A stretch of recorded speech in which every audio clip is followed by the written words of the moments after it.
Socio പ്ലസിലേക്ക് എല്ലാവർക്കും സ്വാഗതം. കഴിഞ്ഞ ക്ലാസ്സുകളിലായിട്ട് ആര്യന്മാരുടെ ഇന്ത്യയിലേക്കുള്ള വരവും Rigvedic period, later Vedic period തുടങ്ങിയിട്ടുള്ള കാര്യങ്ങളുമൊക്കെ നമ്മൾ വിശദമായിട്ട് പരിശോധിച്ചു.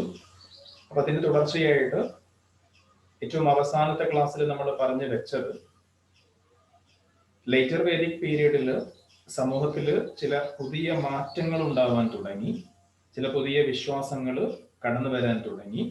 അങ്ങനെയുള്ള വിശ്വാസങ്ങളെ നമ്മൾ ശ്രമണ വിഭാഗങ്ങൾ എന്നാണ് വിളിച്ചിരുന്നത്. ആ ശ്രമണ വിഭാഗങ്ങളിൽ പെട്ട ആളുകളാണ്, അല്ലെങ്കിൽ ആ ശ്രമണ വിഭാഗങ്ങളിൽ പെട്ടതാണ് ജൈനമതവും ബുദ്ധമതവും എന്നൊക്കെ നമ്മൾ പറഞ്ഞ് കഴിഞ്ഞ ക്ലാസ് അവസാനിപ്പിച്ചു. അപ്പൊ ഇന്ന് നമ്മൾ ഇവിടെ നോക്കാൻ പോകുന്നത് ബുദ്ധിസം, ജൈനിസം, ഈ ബുദ്ധമതം, ജൈനമതം തുടങ്ങിയിട്ടുള്ള മതങ്ങളെ കുറിച്ച് വളരെ കുറച്ച് കാര്യങ്ങൾ നമ്മൾ ഇവിടെ പഠിക്കാൻ പോവാണ്. അപ്പൊ ഇവിടെ ഏറ്റവും ആദ്യം നമ്മൾ നോക്കുന്നത് ബുദ്ധിസമാണ്, ബുദ്ധമതമാണ്. അവിടെ ടെക്സ്റ്റ് ബുക്കിൽ നിങ്ങൾക്കൊരു വലിയൊരു പാസേജ് കൊടുത്തത് കാണാം. ദി ലൈറ്റ് ഓഫ് ഏഷ്യ എന്ന എഡ്വിൻ ആർണോൾഡിന്റെ കൃതിയിൽ നിന്ന് എടുത്തിട്ടുള്ള കുറച്ച് കാര്യങ്ങളാണ് ഇവിടെ നൽകിയിട്ടുള്ളത്. എഡ്വിൻ ആർണോൾഡിന്റെ ദി ലൈറ്റ് ഓഫ് ഏഷ്യ അഥവാ ഏഷ്യയുടെ പ്രകാശം, ഏഷ്യയുടെ പ്രകാശം എന്ന അദ്ദേഹത്തിന്റെ കൃതിയിൽ നിന്ന് എടുത്തിട്ടുള്ള കുറച്ച് കാര്യങ്ങളാണ് ഇവിടെ ആമുഖമായിട്ട് കൊടുത്തിട്ടുള്ളത്. അപ്പൊ നമ്മൾ ആദ്യം പറയാൻ പോകുന്നത് ബുദ്ധിസമാണ്, ബുദ്ധമതമാണ്. അപ്പൊ ബുദ്ധമതവുമായി ബന്ധപ്പെട്ട ഒരു കാര്യമാണ് ഇവിടെ നൽകിയിട്ടുള്ളത്. അപ്പോൾ ഈ ഒരു ബോക്സിനുള്ളിൽ നിന്ന് എക്സാമിന് ചോദ്യങ്ങളൊന്നും ഇല്ലാത്തത് കൊണ്ട് നമ്മളത് മുഴുവനായിട്ട് അതേപോലെ ഇംഗ്ലീഷ് വായിച്ച് പിന്നെ അതിന്റെ മലയാളം പറഞ്ഞ് അങ്ങനെ പോകുന്നില്ല. അതിൻ്റെ ഒരു സാരാംശം എന്താണെന്ന് പെട്ടെന്ന് നമുക്ക് ഒന്ന് പറഞ്ഞുകൊണ്ട് മുന്നോട്ട് പോകാം, അല്ലെങ്കിൽ അതിന്റെ അർത്ഥം മാത്രം ഒന്ന് മനസ്സിലാക്കിയ ശേഷം നമുക്ക് ബാക്കി കാര്യങ്ങളിലേക്ക് കടക്കാം. അപ്പൊ ഇവിടെ പറയുന്നത് ഒരു വസന്തകാലം, ആ ഒരു വസന്തകാലത്ത് ഒരു രാജകുമാരനെ പറ്റി ഇവിടെ പറയുകയാണ്. ആ രാജകുമാരൻ തന്റെ കൊട്ടാരത്തിന്റെ ഉദ്യാനത്തില്, തന്റെ ആ ഒരു പൂന്തോട്ടത്തില് കാഴ്ചകളൊക്കെ കണ്ട് ആ ഭംഗിയൊക്കെ ആസ്വദിച്ച് നിൽക്കുന്ന സമയത്ത് കുറച്ച് അരയന്നങ്ങൾ അതിലെ പറന്നു പോവാണ്. ആ അരയന്നങ്ങൾ പറന്നു പോകുമ്പോൾ അതിലൊരു അരയന്നം ഈ രാജകുമാരന്റെ മുന്നിൽ പെട്ടെന്ന് വീഴുകയാണ്. അദ്ദേഹം ഓടിച്ചെന്ന് നോക്കുമ്പോൾ ആ അരയന്നത്തിന്റെ ദേഹത്ത് ആരോ അമ്പ് ചെയ്തിട്ടുണ്ട്. ആ അമ്പ് കൊണ്ടിട്ടാണ് ഈ അരയന്നം വീണത്. ഈ രാജകുമാരൻ ഉടൻ തന്നെ തന്റെ തോട്ടത്തിൽ നിന്ന് കുറച്ച് പച്ചമരുന്നുകളൊക്കെ പറിച്ച് മരുന്നുണ്ടാക്കി ഈ അരയന്നത്തിന്റെ ആ ഒരു അമ്പ് പറിച്ചെടുത്ത് ആ മുറിവ് പറ്റിയ ഭാഗത്ത് വെച്ചു കൊടുത്തു. അങ്ങനെ ഒരു രാജകുമാരന്റെ കെയറിങ് കാരണം, അദ്ദേഹത്തിന്റെ ഒരു പരിചരണം കാരണം വളരെ പെട്ടെന്ന് തന്നെ ആ അരയന്നത്തിന്റെ മുറിവ് ഉണങ്ങുകയും അതിന് സുഖമാവുകയും ചെയ്തു. അങ്ങനെ ഇരിക്കുന്ന സമയത്താണ് ദേവദത്ത എന്ന തന്റെ കസിൻ, ഈ സഹോദരി, ഈ പറയുന്ന രാജകുമാരന്റെ കസിനായിട്ടുള്ള ദേവദത്ത ഈ രാജകുമാരന്റെ അടുത്ത് വരികയും ആ അരയന്നത്തെ ഞാൻ അമ്പ ചെയ്ത് വീഴ്ത്തിയതാണ്, അതിന് നിനക്ക് യാതൊരു അവകാശവുമില്ല, ആ അരയന്നത്തെ എനിക്ക് വിട്ടുതരണമെന്ന് അദ്ദേഹം പറയുകയും ചെയ്തു. പക്ഷേ അതിന് രാജകുമാരൻ കൊടുത്ത മറുപടി നമുക്കൊന്ന് നോക്കാം. അതിന് മറുപടി കൊടുത്തത് ഇങ്ങനെയാണ്: killing this innocent creature is a sin. All living beings on earth have a right to live freely in this world. No one is nobody's owner. ഒരു നല്ല മറുപടിയാണ് അദ്ദേഹം രാജകുമാരൻ കൊടുത്തത്. എന്താ അദ്ദേഹം പറഞ്ഞത്? അദ്ദേഹം പറഞ്ഞത് എങ്ങനെയാണ്: ഈ ഒരു സാധു ജീവിയെ ഇങ്ങനെ ദ്രോഹിക്കുന്നത് വലിയ പാപമാണ്, ഒരു വലിയ തെറ്റാണ്. ഭൂമിയിലുള്ള ജീവജാലങ്ങൾക്കെല്ലാം ഇവിടെ സ്വതന്ത്രമായി ജീവിക്കാനുള്ള അവകാശമുണ്ട്. ആരും ആരുടെയും എന്തല്ല, ഉടമയല്ല. Okay, no one is nobody's owner. ആരും ആരുടെയും ഉടമയല്ല. ഇങ്ങനെയാണ് രാജകുമാരൻ അതിന് മറുപടി കൊടുത്തത്. പക്ഷെ ഈ ഒരു തർക്കം, രണ്ടുപേരും തമ്മിലുള്ള തർക്കം അവിടെ തുടർന്നു. അവസാനം രാജാവിന്റെ മുമ്പിലെത്തി. ഈ ഒരു വിഷയം, ഈ ഒരു തർക്കം രാജാവിന്റെ മുമ്പിലെത്തി.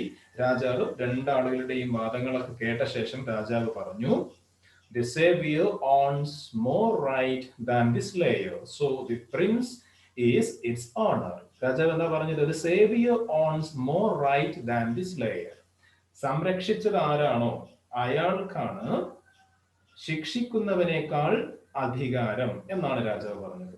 ഓക്കെ, അതായത് ശിക്ഷിക്കുന്ന വ്യക്തി ആരാണോ അദ്ദേഹത്തെക്കാളും അധികാരം സംരക്ഷിക്കുന്നവനാണ്, അല്ലെങ്കിൽ രക്ഷിക്കുന്നവനാണ്. അതുകൊണ്ട് തന്നെ രാജകുമാരനാണ് ഈ അരയന്നത്തിന്റെ ഉടമാവകാശം ഉള്ളത് എന്ന് രാജാവ് പറയുകയും ആ അരയന്നത്തെ രാജകുമാരന് തന്നെ വിട്ടു നൽകുകയും ചെയ്തു. The prince later let the swan free.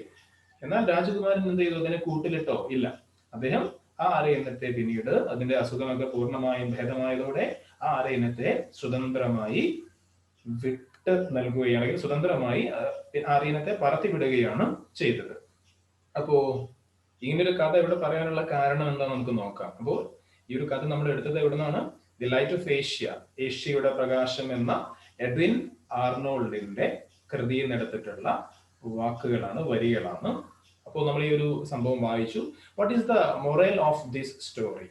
എന്താണ് ഈ ഒരു കഥയിൽ നിന്ന് നമുക്ക് കിട്ടുന്ന സാരാംശം, അല്ലെങ്കിൽ ഈ ഒരു കഥയിൽ നിന്ന് നമുക്ക് കിട്ടുന്ന മെസ്സേജ് എന്താണ് എന്ന് ചോദിക്കുന്നു. എന്താ മെസ്സേജ്?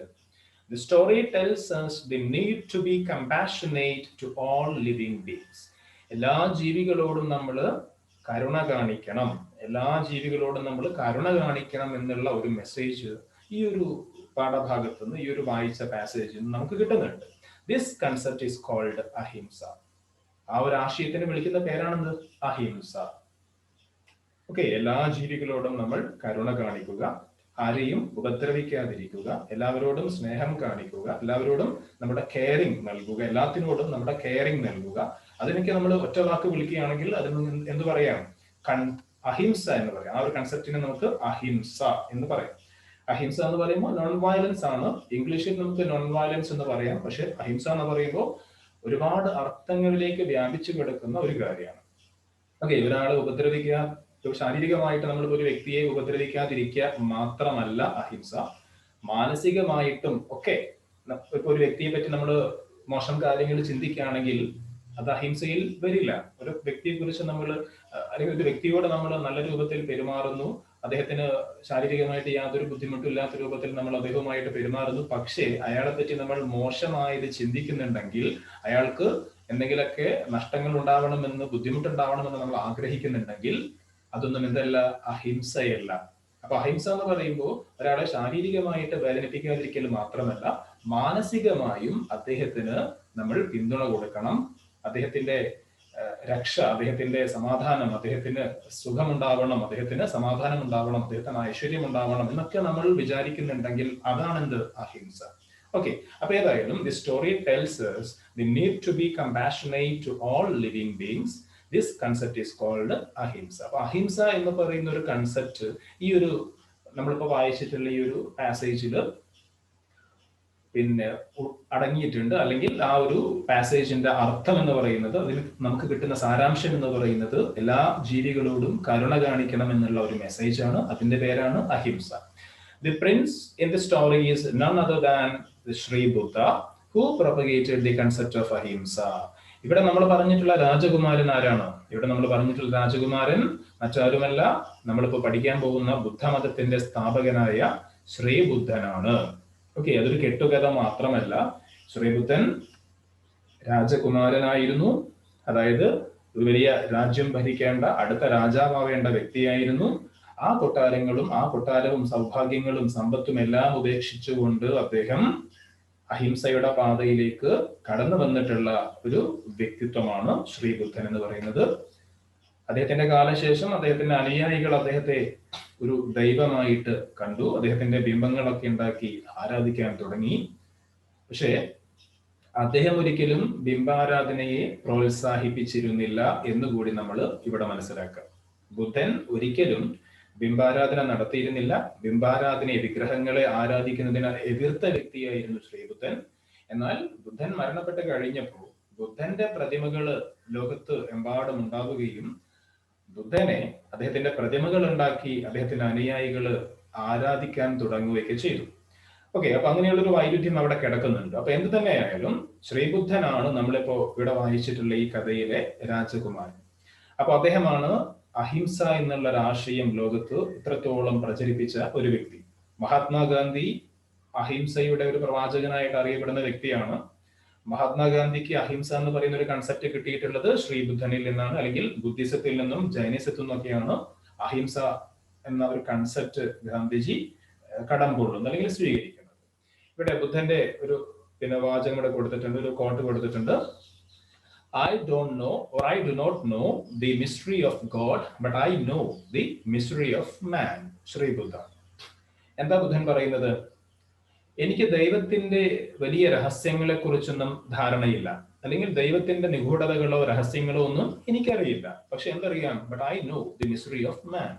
മനുഷ്യന്റെ, സാധാരണക്കാരന്റെ പ്രയാസങ്ങൾ, ദുരിതങ്ങൾ, കഷ്ടപ്പാടുകൾ അതൊക്കെ എന്താണെന്ന് എനിക്കറിയാം. ഓക്കെ, വലിയ വലിയ പ്രപഞ്ചത്തിന്റെ രഹസ്യങ്ങളോ അല്ലെങ്കിൽ ദൈവത്തിന്റെ നിഗൂഢതകളോ അങ്ങനത്തെ രഹസ്യങ്ങളൊന്നും എനിക്കറിയില്ല. പക്ഷെ എന്തറിയാം, സാധാരണക്കാരന്റെ പ്രശ്നങ്ങൾ എന്താണെന്ന് എനിക്കറിയാം, സാധാരണക്കാരന്റെ ബുദ്ധിമുട്ടുകൾ എനിക്കറിയാം എന്നാണ് ശ്രീബുദ്ധൻ പറയുന്നത്. The words given above throw light on the philosophy and outlook of Buddha.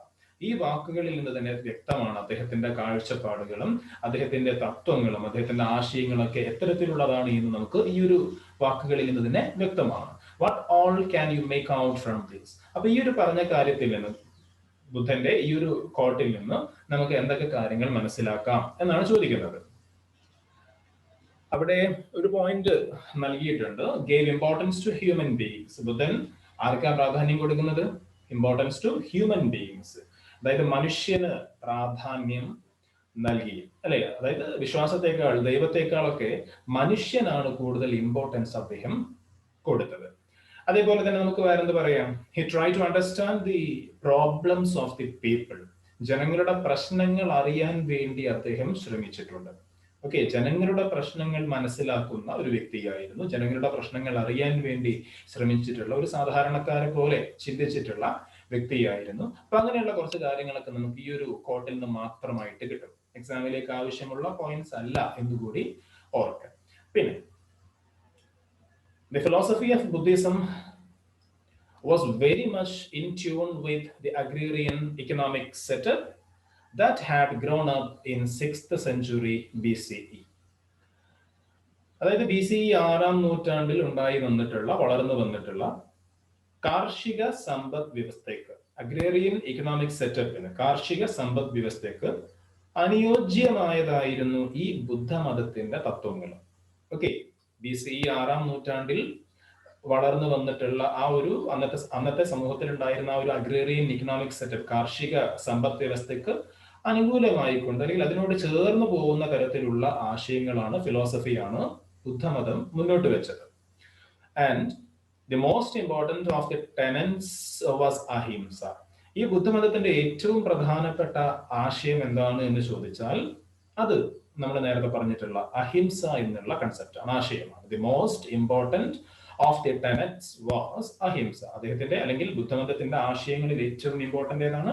അഹിംസ എന്ന് പറയുന്ന ആശയമാണ്. And Shri Buddha gave importance to one's own karma. ബുദ്ധൻ എന്തിനാണ് പ്രാധാന്യം കൊടുത്തത്? ഓരോരുത്തരുടെയും കർമ്മത്തിന് വളരെയധികം പ്രാധാന്യം നൽകി. ഓക്കെ, നമ്മുടെ പ്രവൃത്തികൾ എന്താക്കണം? മനോഹരമാക്കണം. അതായത് നമ്മുടെ പ്രവൃത്തികൾ നമ്മൾ പരിശുദ്ധമാക്കണം, സംശുദ്ധമാക്കണം. അപ്പൊ നമ്മുടെ കർമ്മങ്ങൾക്ക്, നമ്മുടെ പ്രവൃത്തികൾക്കാണ് അദ്ദേഹം കൂടുതൽ പ്രാധാന്യം കൊടുത്തത്. And he said that life is full of miseries and that the cause of all suffering was human desire. അദ്ദേഹം പറഞ്ഞ വലിയൊരു പോയിന്റാണ്, നമ്മുടെ ഇന്നത്തെ കാലത്ത്, ഇന്നത്തെ ലോകത്തിൽ നമ്മളെല്ലാം ഉൾക്കൊള്ളേണ്ട വലിയൊരു പോയിന്റ് ആണ്, ഒരു വലിയ സത്യമാണ് അദ്ദേഹം പറഞ്ഞത്. He said that life is full of miseries and that the cause of all suffering was a human desire. അദ്ദേഹം എന്താ പറഞ്ഞത്? നമ്മുടെ എല്ലാവരുടെയും, ഈ ഭൂമിയിലുള്ള എല്ലാവരുടെയും ജീവിതം ദുഃഖപൂർണമാണ്. നമ്മുടെ ആഗ്രഹങ്ങളാണ് എല്ലാ ദുഃഖങ്ങൾക്കും കാരണം. അദ്ദേഹം പറഞ്ഞതാണ്. ഓക്കെ, നമ്മുടെ എല്ലാവരുടെയും ജീവിതം ആകെ ദുഃഖപൂർണമാണ്, ദുഃഖമയമാണ്. അതിനുള്ള കാരണം എന്താ? Human desire. നമ്മുടെ ആഗ്രഹങ്ങളാണ് ഈ പ്രയാസങ്ങൾക്കും ദുഃഖങ്ങൾക്കും ഒക്കെയുള്ള കാരണം. ഒരർത്ഥത്തിൽ ശരിയാണ്. നമ്മൾ ഒരു കാര്യം നമ്മൾ ആഗ്രഹിക്കുന്നു, അത് കിട്ടാതാകുമ്പോൾ അല്ലെങ്കിൽ വിചാരിച്ചതുപോലെ കിട്ടാതാകുമ്പോൾ അതിന്റെ മുകളിൽ നമുക്ക് വിഷമം വരുന്നു, പ്രയാസം വരുന്നു, നമുക്ക് സങ്കടം വരുന്നു. അപ്പൊ എന്ത് കാര്യവും അങ്ങനെ തന്നെയാണ്. നമുക്കൊരു പ്രയാസം, ഒരു വിഷമം, ഒരു സങ്കടം ഉണ്ടാവുന്നുണ്ടെങ്കിൽ ഏതെങ്കിലും നമ്മൾ ആഗ്രഹിച്ച എന്തോ ഒരു കാര്യം ഉണ്ടാവും, അത് നടന്നിട്ടില്ലെങ്കിൽ നമുക്ക് സങ്കടം വരും, നമുക്ക് പ്രയാസം വരും. അപ്പൊ നമ്മുടെ ആഗ്രഹങ്ങളാണ് എല്ലാ ദുഃഖങ്ങളുടെയും അടിസ്ഥാന കാരണം. അതുകൊണ്ട് സൊല്യൂഷൻ എന്താ? ആഗ്രഹങ്ങൾ കഴിയുന്നതും ഇല്ലാതാക്കുക എന്നതാണ് സൊല്യൂഷൻ.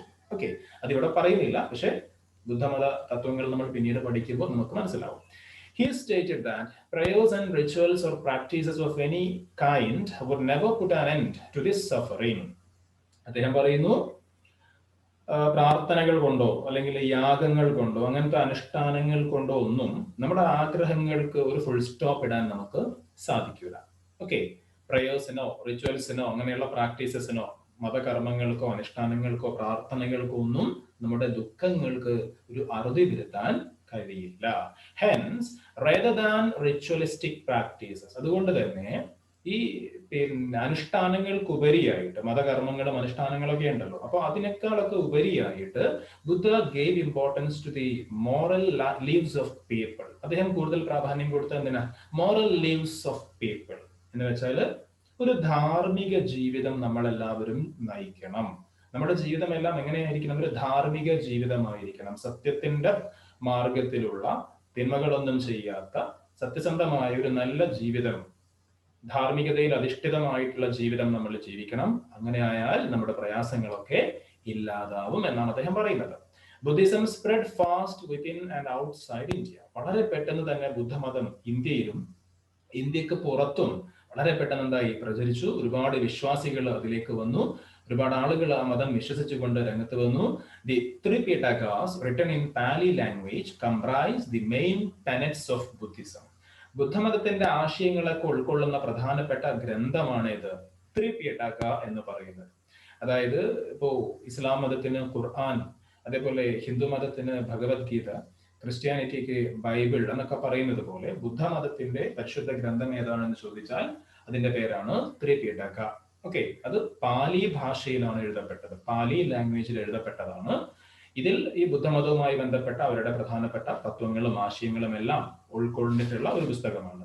ഈ പേര് സൂചിപ്പിക്കുന്നത് പോലെ തന്നെ ത്രിപിടകാസ് എന്നാണ്. അപ്പൊ ഈ ഒരു പുസ്തകം 3 ഭാഗങ്ങളായി കിടക്കുകയാണ്. ഏതൊക്കെയാ 3 ഭാഗങ്ങളും നിങ്ങൾക്ക് ഇവിടെ കാണാൻ പറ്റും. വിനയപിടക, സുത്തപിടക, അഭിധമ്മ പിടക. വിനയപിടക, സുത്തപിടക, അഭിധമ്മ പിടക, ഇങ്ങനെയുള്ള 3 ബുക്കുകൾ ചേർന്നതാണ് ത്രിപിടക എന്ന് പറയുന്ന ബുദ്ധമതത്തിന്റെ ഗ്രന്ഥം. And Buddhism has made many contributions to the Indian culture. ഇന്ത്യയുടെ സാംസ്കാരിക രംഗത്ത്, ഇന്ത്യയുടെ സാംസ്കാരിക മേഖലയ്ക്ക് ഒരുപാട് സംഭാവന നൽകിയിട്ടുള്ള ഒരു വിശ്വാസം കൂടിയാണ് ബുദ്ധമതം എന്ന് പറയുന്നത്.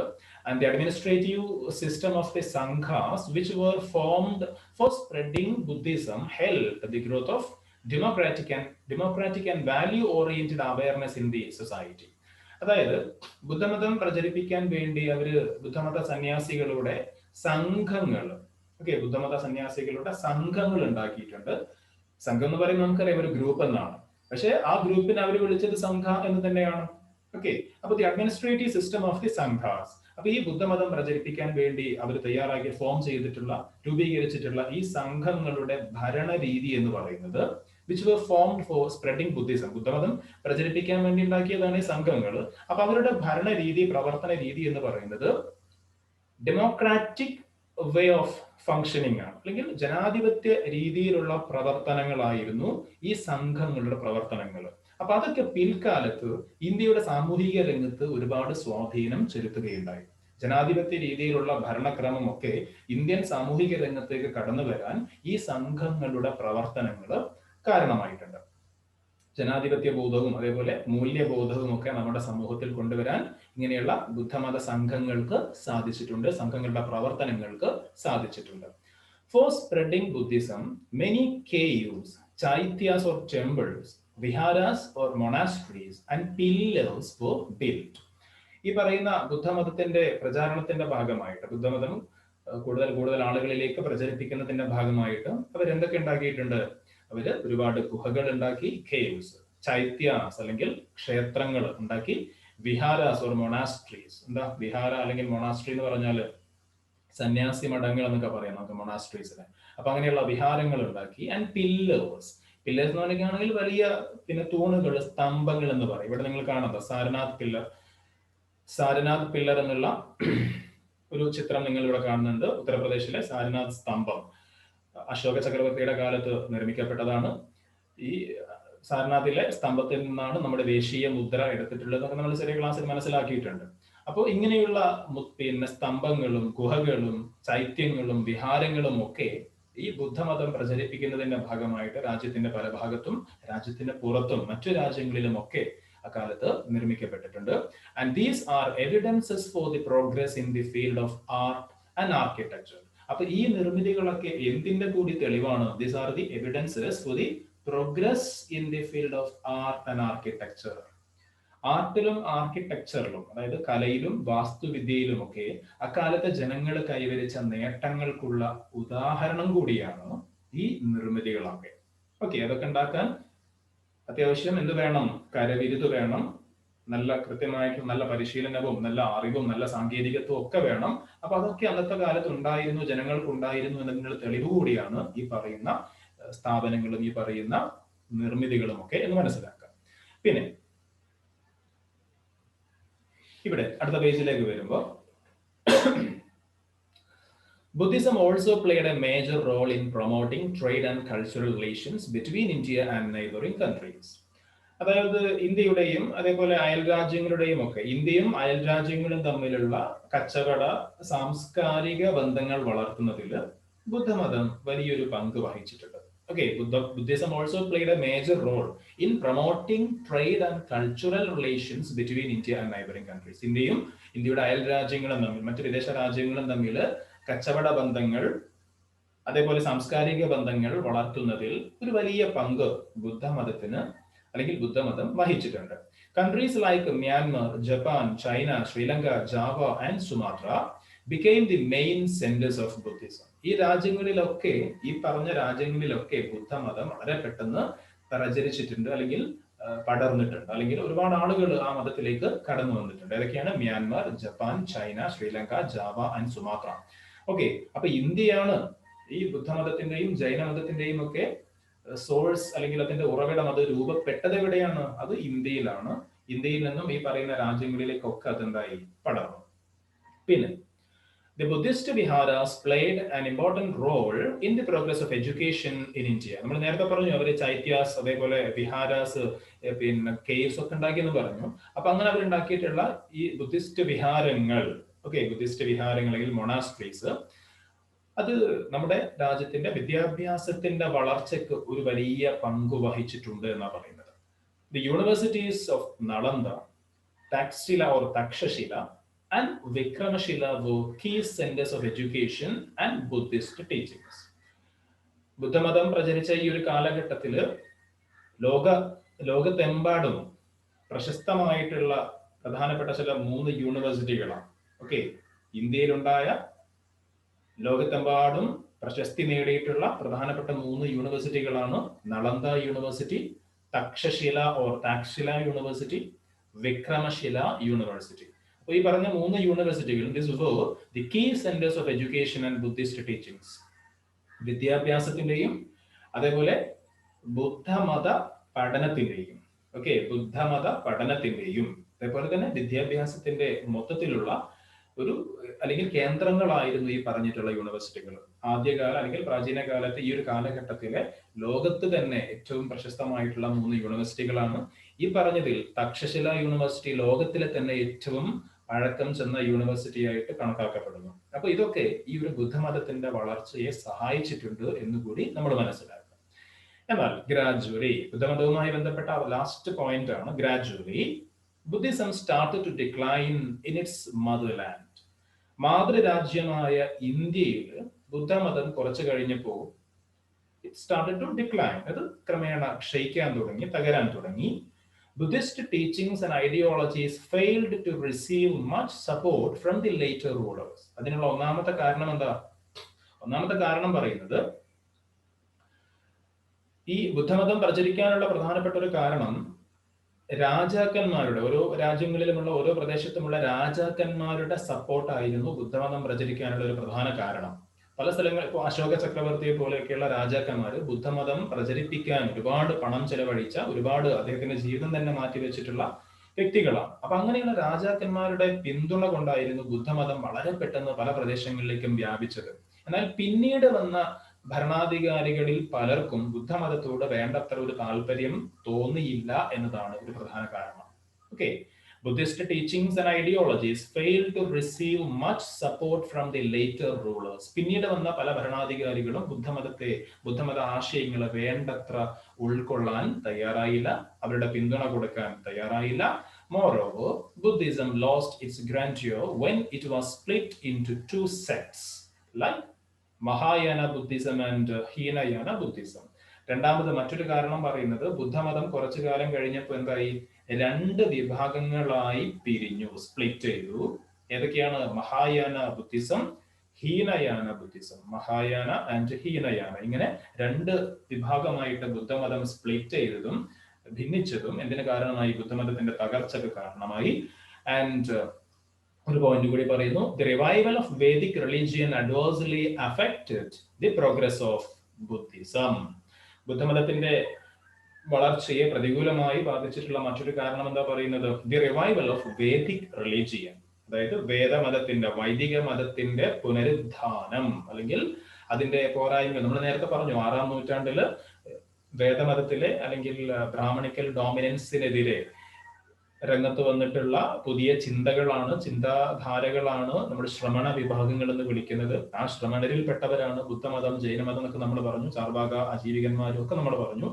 അപ്പോ ഇവര് അല്ലെങ്കിൽ ഇങ്ങനെയുള്ള ബുദ്ധമതവും ജൈനമതവും ഒക്കെ ഉണ്ടാവാനുള്ള പ്രധാനപ്പെട്ട കാരണം ഹിന്ദു മതത്തിൽ അല്ലെങ്കിൽ ബ്രാഹ്മണ മതത്തിൽ, വേദമതത്തിൽ ഉണ്ടായിരുന്ന പല അന്ധവിശ്വാസങ്ങളും പല അനാചാരങ്ങളും ചെലവേറിയ യാഗങ്ങളും ഒക്കെ കാരണമായിരുന്നു സാധാരണക്കാര് ഈ ബുദ്ധിസം, ജൈനിസം പോലെയുള്ള മതങ്ങളിലേക്ക് വന്നത്. അപ്പോൾ ഇങ്ങനെയുള്ള പ്രശ്നങ്ങളൊക്കെ ഈ വേദിക് റിലീജിയൻ, വൈദിക മതം, ആ മതത്തിലെ ഇത്തരം പ്രശ്നങ്ങളൊക്കെ പലതും പരിഹരിക്കുകയും ഒരു സ്വയം ശുദ്ധീകരണ പ്രക്രിയ അവിടെ നടത്തുകയും ചെയ്തപ്പോൾ ആളുകൾ വീണ്ടും ആ വൈദിക മതത്തിലേക്ക്, വേദിക് റിലീജിയനിലേക്ക് മടങ്ങിപ്പോവാൻ തയ്യാറായി. അതും ബുദ്ധമതത്തിന്റെ തകർച്ചയ്ക്കുള്ള മറ്റൊരു കാരണമാണ്. The revival of Vedic religion adversely affected the progress of Buddhism.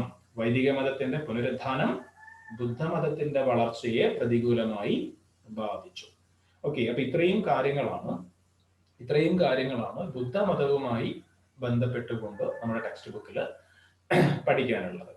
ഇവിടെ അങ്ങോട്ടുള്ള കാര്യങ്ങൾ ജൈനമതവുമായി ബന്ധപ്പെട്ട കുറച്ച് കാര്യങ്ങളാണ്. ഒരുപാടൊന്നുമില്ല, കുറച്ച് കാര്യങ്ങളേ ഉള്ളൂ. അതിനുശേഷം കുറച്ചും കൂടി ഈ ഒരു ചാപ്റ്റർ മുന്നോട്ട് പോകുന്നുണ്ട്.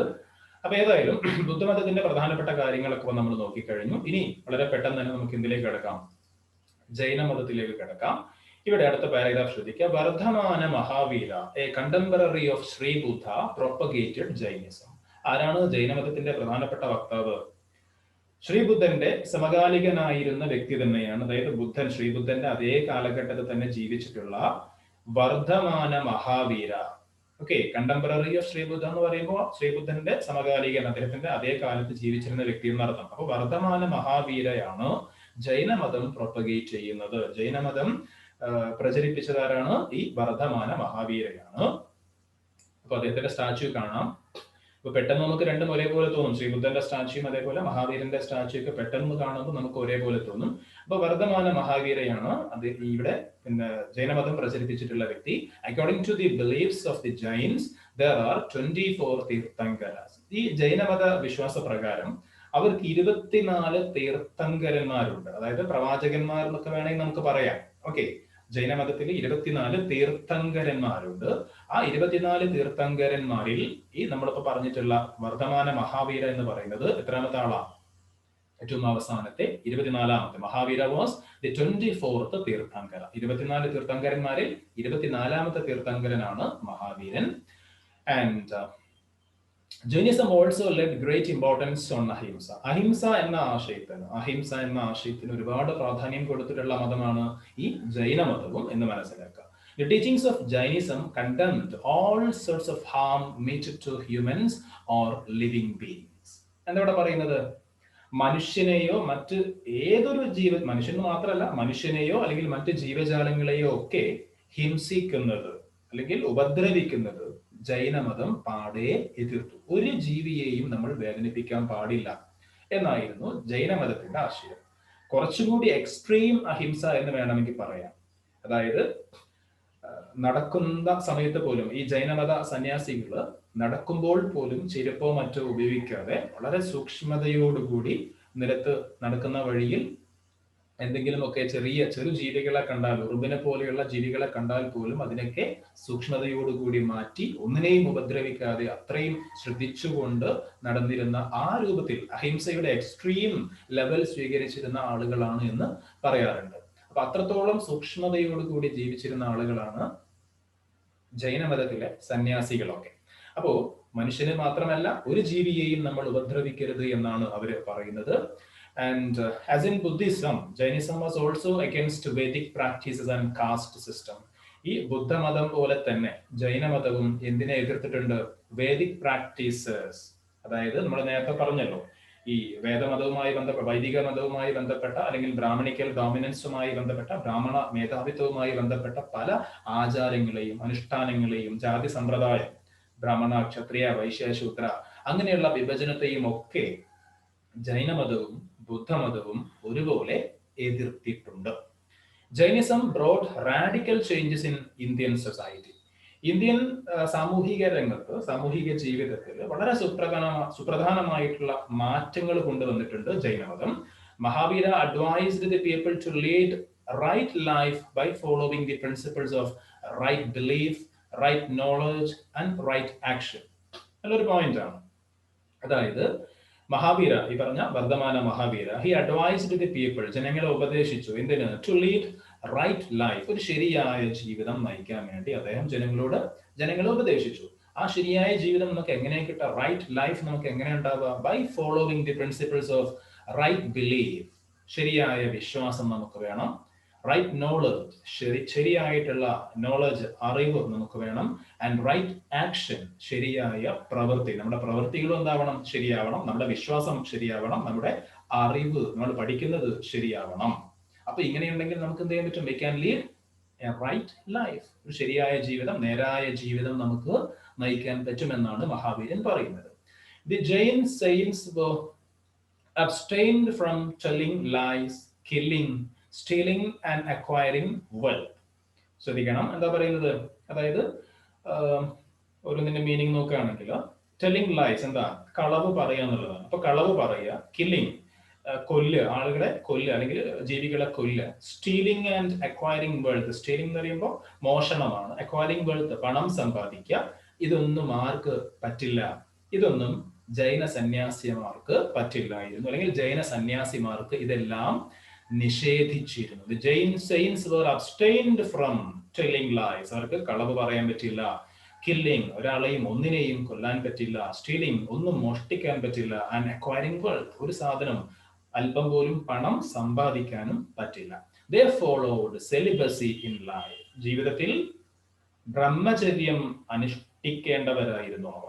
ഓക്കെ, അതായത് കുടുംബജീവിതവും പാടില്ല, വിവാഹ ജീവിതവും പാടില്ല എന്നർത്ഥം. Okay, they followed celibacy in life, കുടുംബത്തിൽ അല്ലെങ്കിൽ ജീവിതത്തിൽ അവര് എന്ത് ചെയ്തു? ജൈന സന്യാസിമാരുടെ കാര്യമാണ് പറയുന്നത്, ജൈന മതവിശ്വാസികളുടെ കാര്യമല്ല. ഓക്കെ, ജൈന മത സന്യാസിമാര് അവർക്ക് ഈ പറഞ്ഞ കാര്യങ്ങളൊക്കെ വിലക്കപ്പെട്ടിരുന്നു. കൂട്ടത്തിൽ അവർ ബ്രഹ്മചര്യം അനുഷ്ഠിക്കണമായിരുന്നു.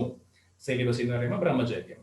Jainism encouraged construction of stone pillars, cave temples and statues. നമ്മൾ നേരത്തെ പറഞ്ഞു, ബുദ്ധമതവുമായി ബന്ധപ്പെട്ടുകൊണ്ട് അവർ ഒരുപാട് കേവ്സ് ഉണ്ടാക്കിയിട്ടുണ്ട്, വിഹാരാസ് ഉണ്ടാക്കിയിട്ടുണ്ട്, പില്ലേഴ്സ് ഉണ്ടാക്കിയിട്ടുണ്ട് നമ്മൾ പറഞ്ഞു. അതേപോലെ തന്നെ ജൈനമതത്തിലും അവര് ഒരുപാട് സ്റ്റോൺ പില്ലേഴ്സ്, ഇങ്ങനെ നേരത്തെ പറഞ്ഞതുപോലെയുള്ള കൽത്തൂണ്, വലിയ സ്തംഭങ്ങൾ, കല്ലിന്റെ വലിയ സ്തംഭങ്ങളൊക്കെ ഉണ്ടാക്കിയിട്ടുണ്ട്.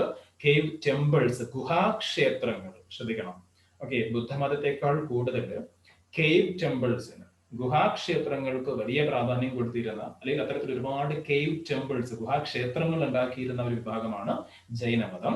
അതേപോലെ തന്നെ സ്റ്റാച്യൂസും ഉണ്ടാക്കിയിട്ടുണ്ട്. സ്റ്റാച്യൂസിന്റെ കാര്യം പറയുമ്പോൾ ഇവിടെ ഒരു എക്സാമ്പിൾ പറയുന്നുണ്ട്.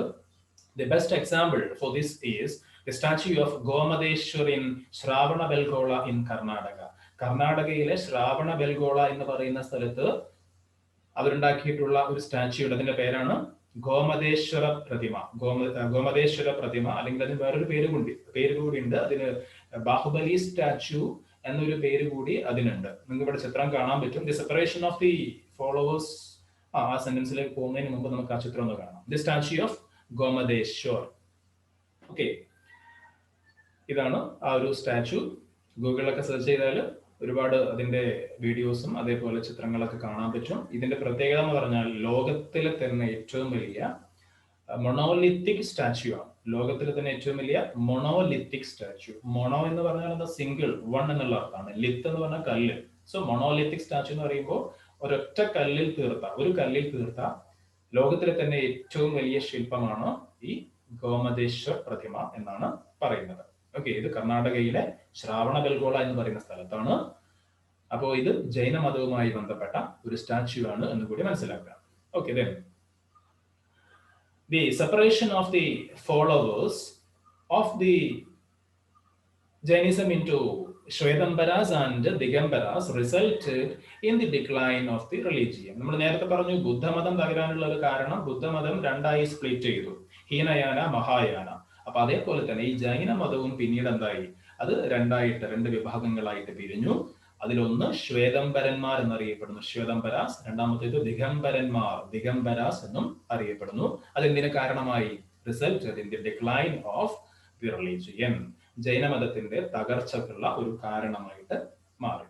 The common feature of both Buddhism and Jainism was that they used the language of the common man, Pali and Prakrit, for propagating their ideologies.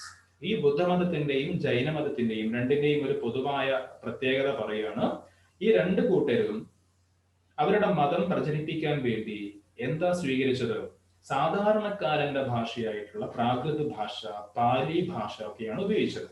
നേരത്തെ പറഞ്ഞു നമ്മള് ഈ വേദങ്ങളൊക്കെ, ഋഗ്വേദം, യജുർവേദം, സാമവേദം, അഥർവവേദം, ഇതൊക്കെ രചിക്കപ്പെട്ടിട്ടുള്ളത് സാൻസ്ക്രിറ്റ് ലാംഗ്വേജിലാണ്, സംസ്കൃത ഭാഷയിലാണ്. ബ്രാഹ്മണന്മാർക്ക് മാത്രം പഠിക്കാനും പഠിപ്പിക്കാനും എഴുതാനും കേൾക്കാനും അവകാശമുണ്ടായിരുന്ന ഭാഷയാണ് സംസ്കൃത ഭാഷാക്കാലത്ത്.